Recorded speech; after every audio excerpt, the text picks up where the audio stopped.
도 성령 충만하시고 또 행복한 삶이 되시길 축원합니다. 우리가 가슴속에 아무리 사랑을 많이 가지고 있어도 이것을 표현하지 않으면 실은 아무 소용이 없습니다. 내가 누군가에게 그 좋은 소식을 좀 전하고 싶어도 그 편지는 이 편지를 붙여야 이게 의미가 있는 거죠. 가지고만 있으면 아무 소용 없는 겁니다. 그러니까 저한테 혹시 편지 쓴 거 있으면 붙이세요. 네. 그러니까 이게 네. 그러니까 아무리 기가 막힌 작곡을 하고 악보를 만들었더라도 그걸 불러야 노래가 되고 연주해야 아름다운 음악이 되는 것처럼 그냥 가지고 있으면 소용이 없고요. 그것을 가지고 내가 자꾸 표현할 수 있어야 이제 그게 빛을 발하게 되는 거죠. 우리가 이제 부부간에도 마찬가지죠. 남편이 아내에게 또 아내가 남편에게 당신과 결혼한 것이 내 인생의 최고의 행복입니다. 이렇게 말할 수 있다면 네, 예, 우리 장로님 감사합니다. 네, 이렇게 아멘이 빨리 나올 줄 몰랐어요. 네. 그러니까 이런 말을 이렇게 할 수 있다면 얼마나 이게 귀한 일입니까? 그렇죠. 그 부모님들이 또 자녀들에게 너희들이 내 아들, 딸로 태어나줘서 너무 고맙다. 이렇게 말해 줄 수 있다면 또 자녀와 그 자녀들이 부모에게 내 엄마, 아빠로 이게 존재해 주셔서 너무 감사해요. 이렇게 서로 이런 축복의 말들을 할 수 있다면, 이걸 표현할 수 있다면 얼마나 귀한 일이겠습니까? 실제로 하나님께서도 성경에 보면 아가서에서 나의 사랑아, 나의 사랑하는 자들아, 또 그 스바냐에서도 보면 하나님이 우리를 사랑하시는데 기쁨을 이기지 못하실 정도로 우리를 사랑하신다. 그래서 내가 즐거워하고 내가 춤을 춘다. 이런 표현들을 하나님께서 아낌없이 사용하고 계신다라는 것이죠. 아마 수만 번 들어도 질리지 않는 말이 이게 사랑한다. 아마 이런 말일 겁니다.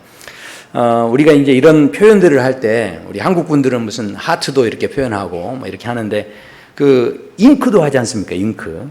그래서 뭔가 이제 관심이 있다, 또 사랑한다 이런 사인을 위해서 이게 윙크도 하는데 어떻게 윙크 좀 해보셨습니까?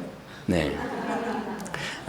우리 가정에서 남편에게 아내에게 한 번씩 이렇게 윙크 같은 거 한번 해보셨어요? 네.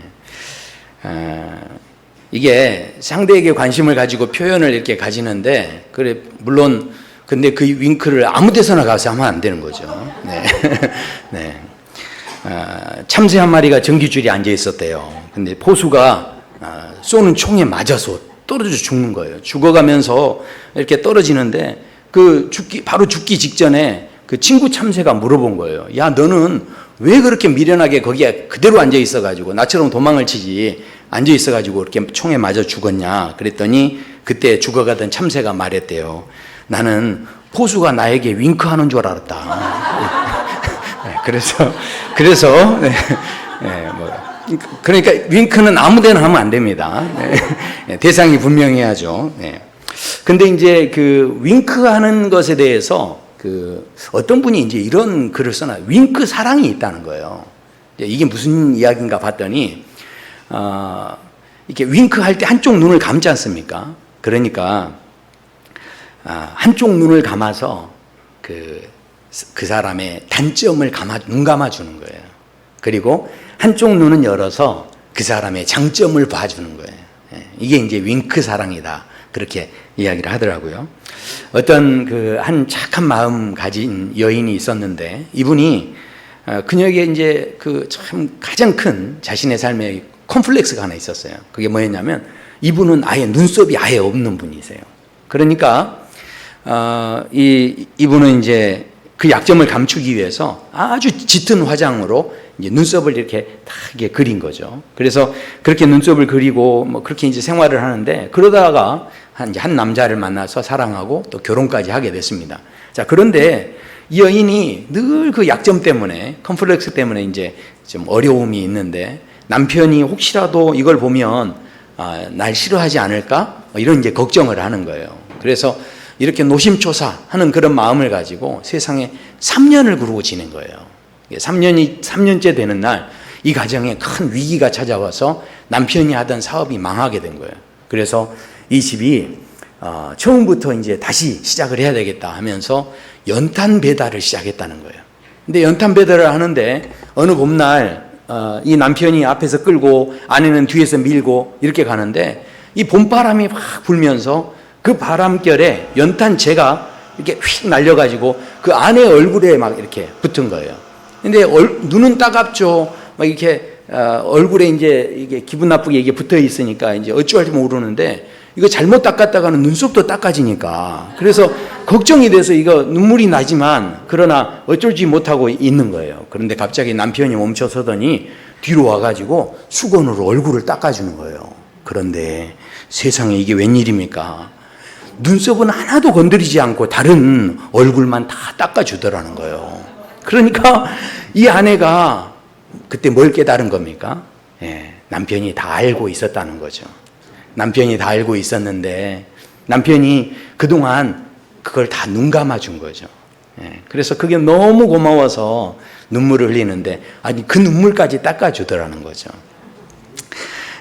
어쩌면 이게 진짜 사랑이라는 거예요. 너무 아름답지 않습니까? 그러니까 이게 우리가 실은 오늘 이 본문의 말씀 고린도전서 13장은 성경 가운데 이 사랑장이라고 할 정도로 너무 아름다운 이 사랑에 대한 이야기들이 기록이 되어 있는데 우리는 대부분 그래서 사랑을 이야기할 때 무슨 생각을 하냐면 누군가를 위해서 희생해야 되고 헌신해야 되고 누군가 저렇게 막 대단한 그 사람을 위해서 내가 아낌없이 뭔가를 좀 줄 수 있을 때 이것이 이제 사랑이다. 우린 이렇게 생각을 합니다. 그런데 오늘 말씀에서는 사랑과 그 희생과 헌신은 좀 별개의 문제라는 이야기를 하십니다.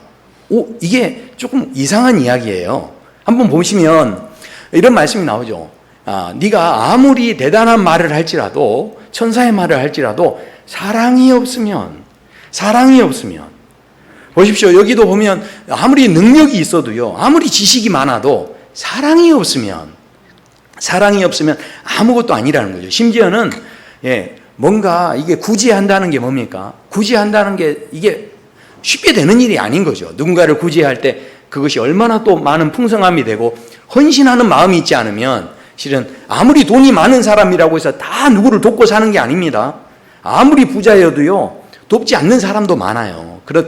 그런데 가난한 중에도 또 돕고자 하는 사람은 그 구제하는데 이렇게 열심을 내시는 분들이 계세요. 그러니까 그렇게 구제하고 내 몸을 불사르기까지 내어준다 할지라도 사랑이 없으면 내게 아무 유익이 없다라는 겁니다. 자, 이것은 무슨 이야기입니까? 결국은 우리가 아무리 희생하고 헌신해도 그 행동은 행동일 뿐인 거고 사랑은 그것과는 또 별개의 문제다라는 거죠. 아무리 우리가 놀라운 헌신과 희생이 있다 할지라도 그것이 사랑이 없이 될 수도 있다라고 하는 이것을 조금 우리가 별개의 문제로 생각해야 한다라는 것을 말씀하고 있다라는 것이죠. 그렇다면 그러면 진짜 사랑이 뭔가 우리는 이제 궁금하지 않을 수 없는 거죠. 한 가지 예를 들면 실은 이 구약 성경에 다윗의 집안 이야기가 있습니다. 다윗이 그 집안 안에서 사랑으로 자영되어졌던 여러 가지 사건들이 소개가 되는 내용이 사무엘하 13장에 나오는데 거기에 보면 다윗의 장남이 암논이라는 사람입니다. 그런데 이 암논이라는 사람이 배가 다른 이복 누이, 그러니까 다른 부인에게서 난 딸이에요.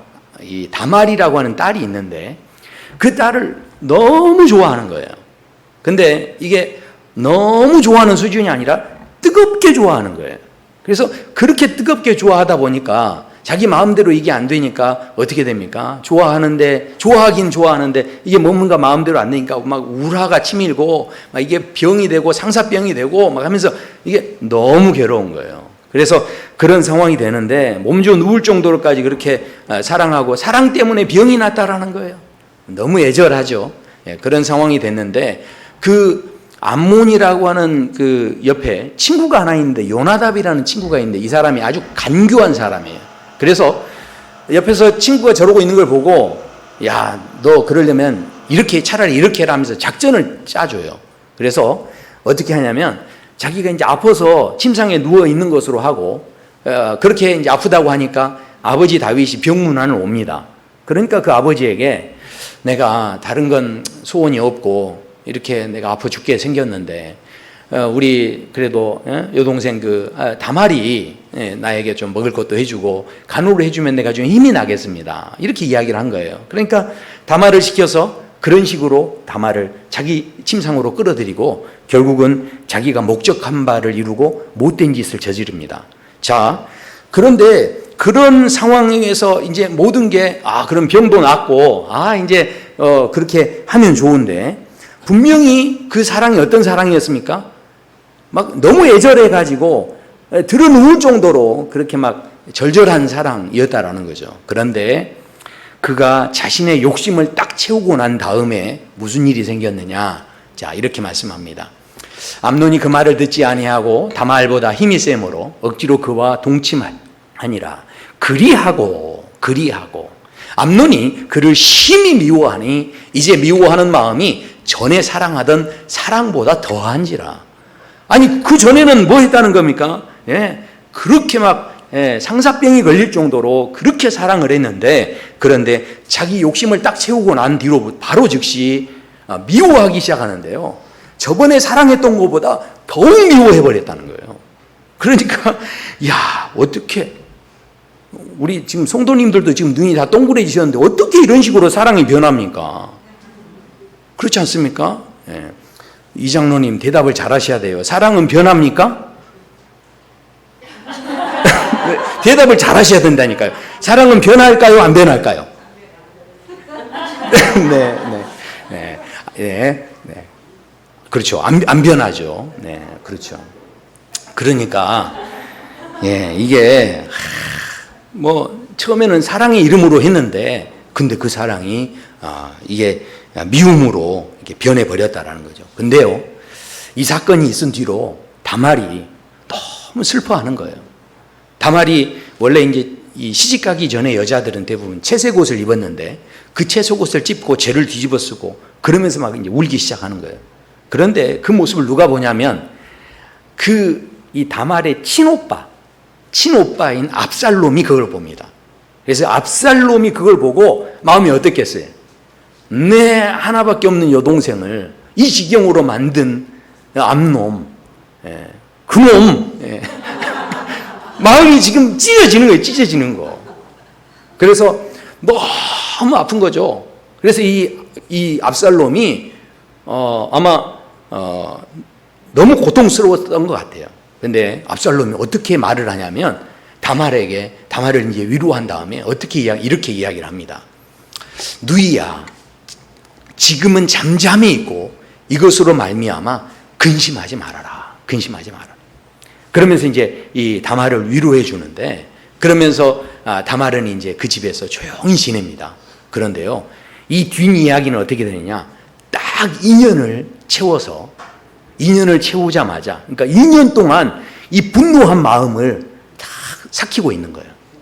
그리고 2년이 딱 채워지자마자 이 형제들을 다 부른 상태에서 이 암논을 잡아 죽여버립니다. 이제 이 복수하는 것으로 이걸 마무리를 짓죠. 근데 이건 이제 이후에 일어나는 일이고요. 자, 이 당시에 이 상황 속에서 이 압살롬이 자기 그 아끼는 그 여동생이 그 몹쓸 일을 당했을 때 얼마나 괴롭고 마음이 슬펐겠습니까? 그런데 이 압살롬도 여동생을 어떤 마음이 있는 거죠? 여동생에 대해서 아끼는 마음, 사랑하는 마음이 있는 거예요. 근데 그 사랑이라는 마음이 어떻게 된 겁니까? 분노라는 것으로, 이게 분노하는 그 마음이 이 사랑이라는 것으로 포장이 되어져서 이게 표현이 되고 있었다라는 것이죠. 그런데 이 모든 사건을 누가 듣냐면 이제 아버지 다윗이 듣게 됩니다.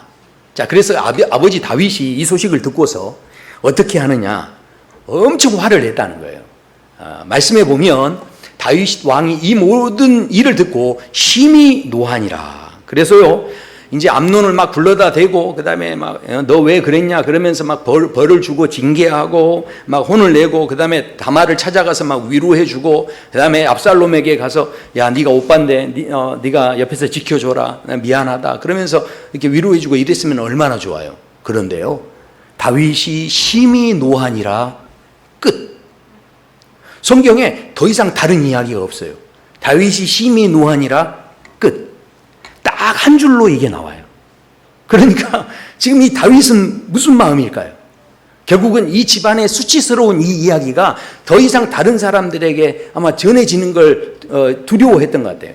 그리고 자기 체면 때문에, 그리고요, 이 가족 중에서도 다 배다른 자식들이라서 서로 누구를 징계하고 이러면은 서로 또 이제 껄끄러워지고 이 관계들이 더 어려워지고 일이 더 복잡해질까봐. 그래서 어찌됐든 이 가족을 지키기 위해서, 어쩌면 다윗도요, 자기의 그 사랑이라는 이름으로 내 가족을 어떻게든 지키기 위해서 이 일들을 더 이상 키워서는 안 되겠다, 무마시키려는 마음으로 아마 이 일들을 그냥 덮어버리는 식으로 아마 넘어갔던 것 같아요. 그러니까 이런 상황 속에서 분명히 암논도 그 다말을 막 사랑했다고 했습니다. 그랬죠. 압살롬도 분명히 자기 여동생을 너무 사랑하는 마음이 있었죠. 다윗도 그 자녀들을 사랑하는 마음이 너무 있었지만, 그러나 그게 진짜 사랑이었느냐? 우린 질문하지 않을 수 없다는 거죠. 이 사람들의 문제만이 아닙니다. 실은 저와 또 오늘 이 자리에 계신 우리 성도 여러분의 삶 속에서도 우리가 가정을 가지고 있고 또 우리가 또 사랑을 하면서 산다고 하는데, 우리의 사랑이 어쩌면 정말 내 욕심을 채우기 위한 사랑, 어쩌면 내 만족을 위한 사랑, 어쩌면 내 체면을 위한 사랑, 어쩌면 그 모든 상황 속에서 내 분노를 표출하는, 내가 화풀이하는 식의 어떤 사랑, 우리의 그 사랑 자체가 정말로 그런 사랑은 아니고 정말 내가 건강한 사랑을 가지고 있느냐, 우리 스스로 실은 질문하지 않을 수가 없다라는 것이죠. 분명히 사랑이라는 이름으로 행해졌던 일이었지만 그 가정에서 그 행해졌던 그 모든 일들 속에 정말 아픈, 상처받게 되지 않는 그런 모습들로 이렇게 결과지어지는 그런 상황이 있었다라는 겁니다. 자, 어느 학교에서 시험 시간에 시험 문제가 하나 나왔는데 뭐라고 나왔냐면, 생각하는 사람은 누가 조각했나요? 이 문제가 나왔어요. 자, 그러니까 그 중에 공부를 잘하는 학생이 거기에다 뭐라고 썼냐면 로댕 이렇게 썼대요. 그런데 그 옆에서 눈이 좀 나쁜 학생인데 그 공부 잘하는 애가 답을 어떻게 쓰나 하고 이렇게 흘겨본 거예요. 근데 눈까지 나쁘니까 제대로 바뀌었어요. 그래가지고 거기다 뭐라고 썼냐면 오뎅 쓴 거예요. 그러니까 이 오뎅이라고 썼는데 그 옆에 있는 친구가 그 거를 이제 보는데 얘는 아주 이 잔꾀가 있는 애예요. 그래서 오뎅이라고 썼네? 그리고 이게 오뎅이라고 자기도 쓰면 야, 너 답을 베껴 썼구나 이렇게 오해를 받을까봐 뭐라고 썼냐면 덴뿌라 이렇게 썼다는 거죠. 그러니까 그걸 보고 그 옆에 있는 애다 또 그걸 보면서 걔는 이제 공부는 못하는 애인데 그래도 걔도 이제 잔머리를 굴릴 줄 아는 애예요. 그러니까 그 옆에가 덴뿌라 쓰니까 자기도 자기 나름대로 고쳤었는데 어묵 이렇게 썼다는 거죠. 그러니까 우리가요, 실은 처음에 이게 로딩이었는데 그런데 이게 어떻게 되는 거죠? 네, 이게 어묵이 돼버렸다는 거죠. 그러니까 교회에서도 마찬가지예요. 누가 누구 이야기를 하는데 처음에는 분명히 로댕이었는데 나중에는 보면 어묵이 돌아다니고 덴뿌라고 돌아다니는 거예요. 예. 말이라는 게 그렇습니다. 이게 잘못 전달이 돼버리면 이게 엄청난 이게 말들이 이제 상상하지 못한 말들이 생겨나기 시작하는 거죠. 자, 암논을 한번 생각해 보십시오. 실은 자기 정욕과 자기 욕심을 채우려는 그런 마음 때문에 사랑으로 그것이 표현됐을 때 그 사랑이 다른 누구도 생각하지 못한 것으로 이게 표현이 됐다는 거죠. 이 압살롬도 마찬가지였습니다. 분명히 동생을 사랑하는 마음이었지만 그 화풀이하는 것이 사랑으로 표현될 수 있을지를 누가 알았겠습니까? 다윗도 마찬가지였죠. 다윗도 더 이상 자녀 간의 갈등을 키우지 않기 위해서 이 모든 일을 무마시켰던 것으로 이 사랑이라는 이 거룩한 이름을 사용했을 때 이게 그렇게 되어질 수 있었다라는 겁니다. 지금 저는요, 저와 성도 여러분이 그동안 진짜 사랑을 했는지 진짜 사랑을 못했는지 지금 그걸 묻고자 하는 게 아닙니다. 하나님께서 아브라함을 불러주셨을 때, 자격이 없던 그 아브라함을 불러주셨을 때 아브라함을 복의 통로로 불러주셨다라고 말씀하고 있습니다. 그렇다고 한다면 우리 또한 마찬가지라는 거죠.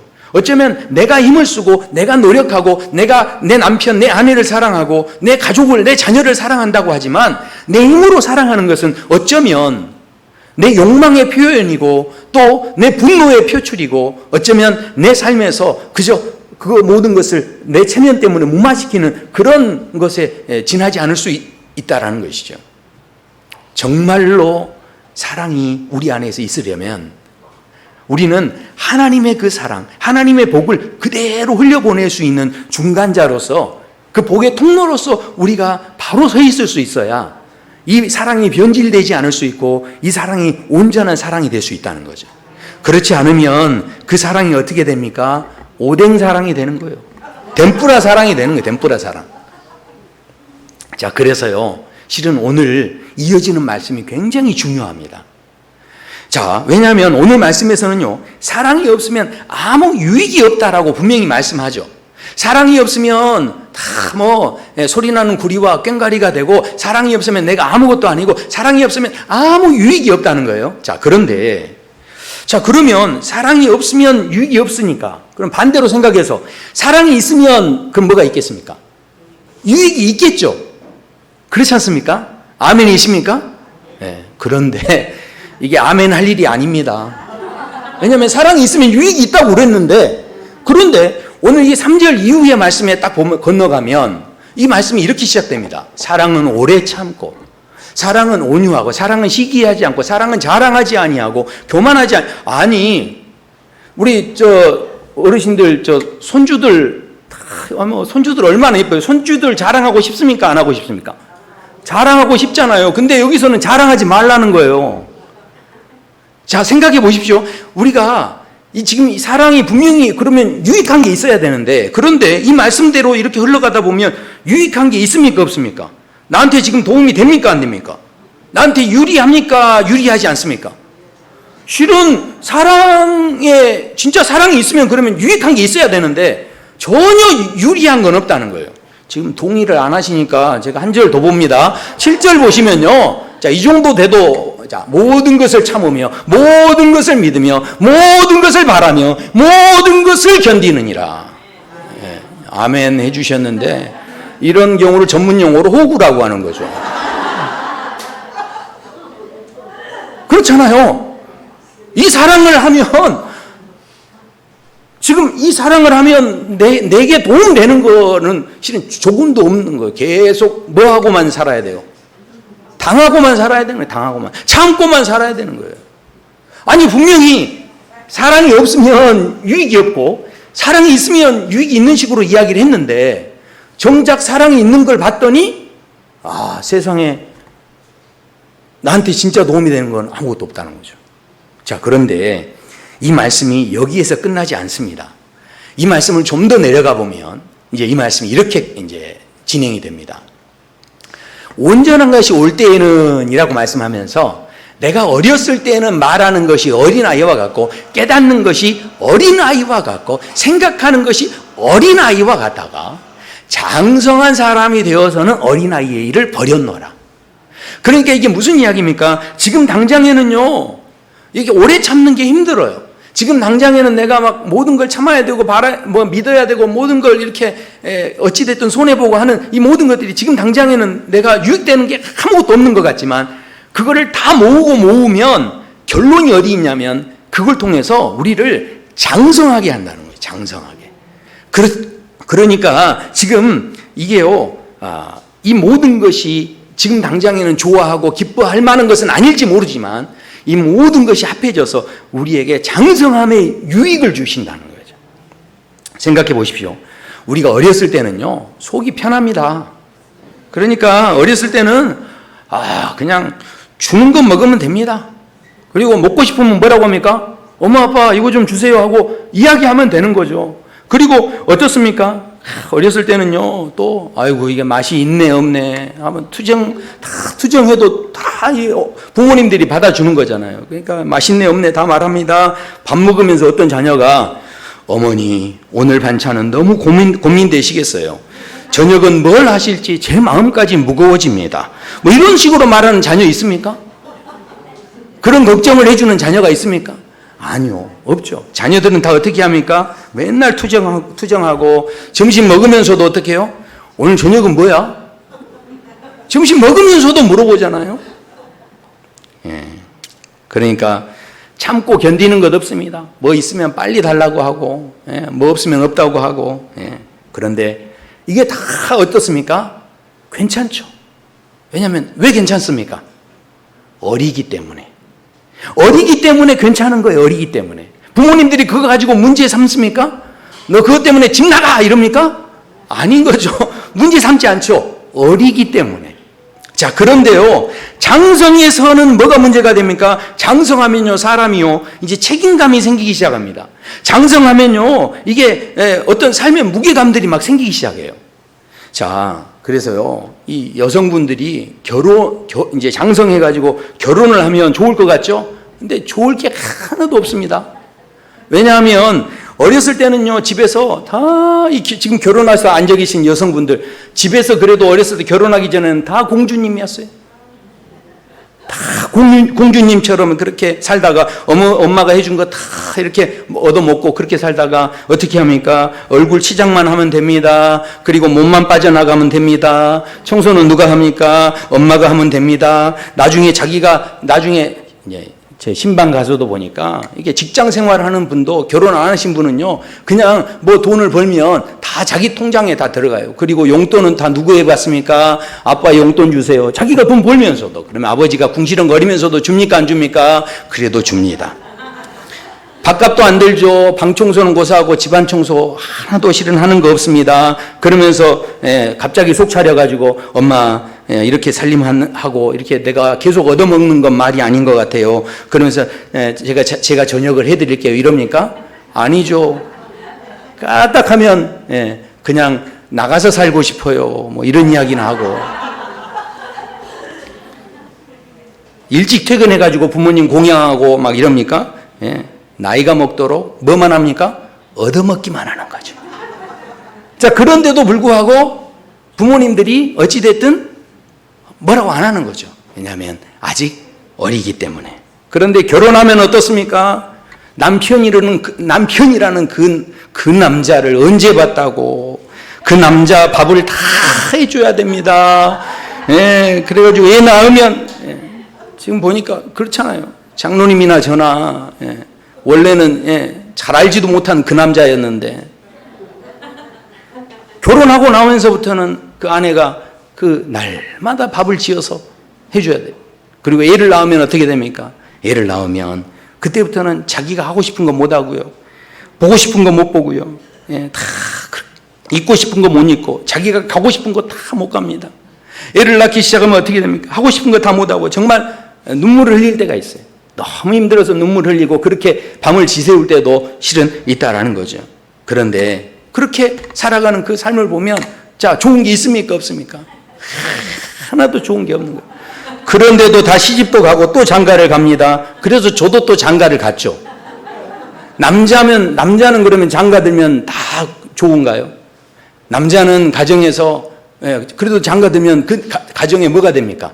가장이 되죠. 저도 가장이 되면 모든 걸 다 내 마음대로 할 수 있을 줄 알았어요. 그 전에 집에서는 막 내가 보고 싶은 것도 못 보고 그랬는데 이제 가장이 되니까 내가 하고 싶은 거 다 할 줄 알았어요. 그런데 집에서 애들을 키우면요, TV도 내가 보고 싶은 것대로 마음대로 못 봅니다. 다 큰 남자가 뽀로로 보는 거 보셨나요? 방귀대장 뿡뿡이는 그거 보면서 제가 우리 애들 앞에서 얼마나 뿡뿡거렸는지 몰라요. 지금 기억도 안 날 거예요. 근데 그 앞에서 계속 뿡뿡거리면서 그렇게 막 이렇게 놀아주고, 뭐 이렇게 하는 거죠. 그러니까 내가 보고 싶은 거 못 보고 애들 보고 싶은 거 봐야 돼요. 장성하고 나면 막 견디고 참고 하고 싶은 거 다 못하고, 그렇게 살아갑니다. 그런데 그 모든 과정들이 지나고 더 장성했을 때 이제 애들도 다 출가시키고 이렇게 이제 나이 지긋이 드신 분들이 그 손주들 키우는 자녀들을 보면서 또 그러십니다. 이야, 그냥 놔둬라, 놔둬. 예전에는 본인은 안 그랬거든요. 닥달을 하면서 막 이렇게 했거든요. 그런데 연세 드신 분들이 보면 다 어떻게 합니까? 놔둬라, 놔둬. 그러고 사니 인생이 짧다. 왜 그럴까요? 장성해서. 이제 뭐가 보입니까? 전체가 보이는, 전체가. 전체가 보이니까 이제 그런 말이 나오는 거예요. 그러니까 손주들이 다 하나같이 누굴 좋아합니까? 그렇죠. 그래서 오늘 말씀에서 그 마지막 결론에 이렇게 말씀하죠. 우리가 지금 거울로 보는 것 같이 희미하지만 그때는 얼굴과 얼굴을 대하여 볼 것이요. 지금은 내가 부분적으로 아나 그때는 주께서 나를 아신 것 같이 내가 온전히 알리라. 그런즉 믿음, 소망, 사랑, 그 중에 제일은 사랑이다. 그러니까 사랑이 내게 지금 당장은 유익을 주는 것 같지 않은데, 그런데 전체를 경험하고 나니까, 전체를 보는 눈이 생기니까 이 사랑이요, 나를 장성하게 하고 나를 더 키워주고 이 사랑이 얼마나 소중한지가 이제 보여지기 시작했다는 거죠. 세상 사람들은요, 지금 가면 갈수록 어떻게 하냐면, 사랑, 그거 느끼는 대로 해, 마음 가는 대로 해, 지금 다 그럽니다. 지금 세상에 사람들의 그 이야기 속에 원나잇 다 사람들 그렇게 생각하면 그냥 자연스럽게 이제 그걸 그렇게 생각하며 살아갑니다. 아유, 그냥 책임지는 거 그런 거 생각하지 말고, 아유, 그것도 나중에 그냥 다 또 때가 되면 그때 가서 뭐가 생기겠지. 암논처럼 뜨겁게 사랑해. 그러면서 어쩌면 실은 이 세상의 모든 흐름들이 그렇게 흘러가고 있습니다. 많은 사람들이 사랑을 이야기하고 있지만, 그러나 진정한 사랑에 대해서는 여전히 많은 사람들이 아직도 갈급해하고 있고 갈증을 느끼고 있다는 것이죠. 오늘 말씀을 통해서 진짜 사랑의 핵심은 무엇이냐? 그것은 그저 내가 만족하고 내가 기뻐하는 것, 그것이 아니라 바로 내가 얼마나 장성하고 있느냐, 그것이 바로 우리의 진짜 사랑일 수 있다는 것을 도전하고 있습니다. 자, 제가 알프레드 테니슨이 쓴 그 참나무라는 시를 소개해 드리려고 그래요. 여기 보면 봄에 싱싱한 황금빛으로 빛나며 여름에는 무성하고, 그리고 그러고 나서 겨울이 오면 다시 더욱더 맑은 황금빛이 되고 마침내 나뭇잎이 모두 떨어지면, 참 이 마지막 그 구절이 참 좋더라고요. 이렇게 시인은 이야기합니다. 보라, 줄기와 가지로 나목되어 선 저 발가벗은 힘을. 그러니까 이제 이 나무, 이 참나무가 모든 것을 다 벗고서 다 발가벗겨졌을 때, 그때 비로소 이 참나무에 그 힘이 보였다라는 거예요. 이 시를 보면서 지금 시인이 무슨 이야기를 하려고 하는 겁니까? 이 땅을 살아가면서 힘도 가져보고 권력도 가져보고 돈도 가져봤는데 그때마다 사람들이 다 옆에 주변에 덕지덕지 붙어 있었다는 거예요. 그리고 사람들이 더 관심 가져주고 더 존경해주고 함께 웃어주고 이렇게 했다라는 거예요. 그런데 돈도 내려놓고 권력도 내려놓고 이제 늙어서 힘도 빠지고 이 모든 것이 다 내려놔졌을 때, 그때 모든 것이 발가벗겨져 있는 그런 상황 속에서 이 시인은 뭘 본 겁니까? 이 나무의 진짜 힘을 본 거예요. 그러니까 이게 무슨 이야기입니까? 세상에 모든 돈 권력을 가진 사람들이 있으면 그 사람 주변으로 사람이 모여드는 것이 당연한 거예요.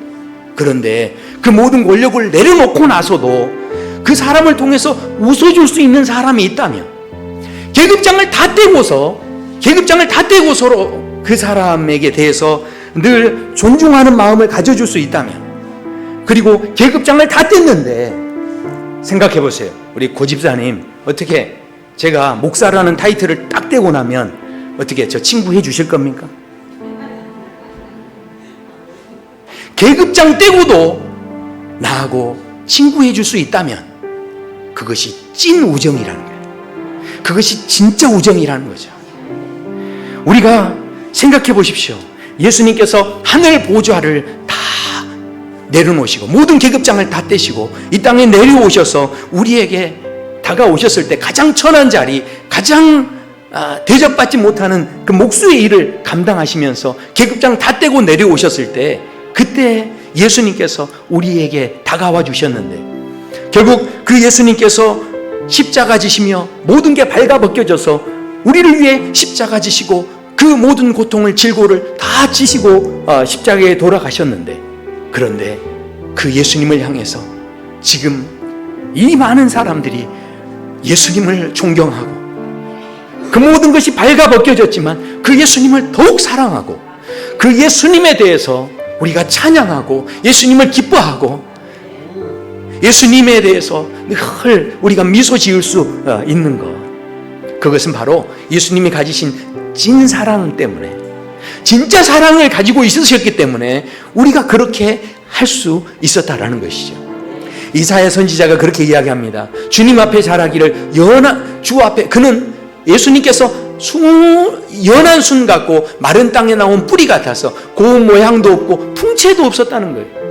그러니까 이왕이면 좀 멋지게 태어나실 수 있었겠죠. 그러나 그런 계급장까지도 다 떼버리시고 그런 모든 사람들이 흠모할 만한 아름다운 것까지도 다 내려놓으셨다는 거예요.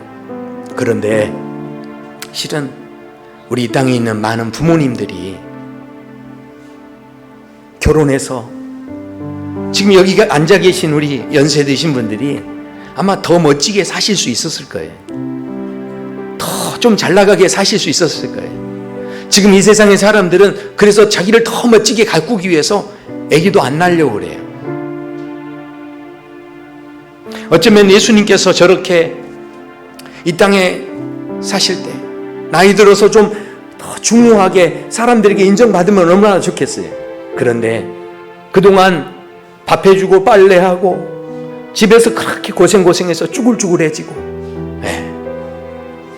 다리도 삐걱거리고 성치 않고, 어쩌면 우리가 가지고 있는 그 모든 상황들이 흠모할 만한 것으로 보여지지 않는 그런 모습이 우리에게 있는 거죠. 여기 보십시오. 예수님께서 질고를 지고 우리의 슬픔을 당했지만 뭐라고 합니까? 우리는 생각하기를 그는 징벌을 받아 하나님께 맞으며 고난을 당한다 하였노라. 부모도 똑같은 거 아닙니까? 부모가 자식을 위해 희생하는데 자식은 항상 어떻게 생각합니까? 늘 당연한 것으로 생각하죠. 부모니까 당연히 해야 되는 것으로. 지금 예수님께서 저렇게 질고를 지셨을 때 사람들이 저 뭔가 잘못한 게 있어서 혼나나 보다, 당연한 것으로 생각했다는 거예요. 그런데 그 예수님께서 찔리심은 바로 우리의 허물 때문이고 그의 상하심은 우리의 죄악 때문이라는 거예요. 결국 예수님의 그 사랑을 보면요, 예수님에게 유익한 게 하나도 없어요. 예수님한테 유리한 게 하나도 없죠. 찔리고 상하는 것이 다 누구 때문입니까? 실은 우리를 위해서. 그게 바로 누구의 사랑이었냐면 예수님의 사랑이었어요. 예수님의 찐 사랑이었어요. 그런데 그 사랑을 우리에게 주셨는데 결국 마지막을 봤더니, 전체를 봤더니 무슨 일이 생기셨습니까? 하나님께서 예수님을 부활시키시고 가장 높은 곳에 세우시며 모든 사단의 괴계를 물리치시고 이제는 모든 죽음을 이기시고 생명으로 우리에게 역사해 주셔서 그 전에 사람들이 생각지도 못하는 생명의 길, 진리의 길을 열어주시는 길잡이가 되어주셨다라는 것이죠. 사랑하는 성도 여러분, 우리가 지금까지 무슨 사랑을 했는지 제가 지금 그걸 따지자는 게 아닙니다. 우리가 정말로 이 놀라운 하나님의 찐사랑을 할 수 있으려면 내 힘으로 하는 게 아닙니다. 마치 아브라함을 불러주셔서 축복의 통로로 사용해 주신 것처럼 우리가 주님의 그 사랑을 온전히 흘려보낼 수 있는 사랑의 통로가 될 수 있다면 우리는 이 찐사랑의 그 삶이 무엇인지를 경험하는 자리에 서게 될 줄로 믿습니다. 내가 내 힘으로, 내 노력으로 내 욕심을 채우기 위한 사랑이 아닌 바로 하나님의 사랑이 순순히 흘러갈 수 있도록 하는 통로 역할만 할 수 있다면 우리가 얼마든지 이 놀라운 은혜 속에 이 축복의 경험들을 하게 될 줄로 믿습니다. 우리 함께 말씀을 기억하며 찬양하시겠습니다.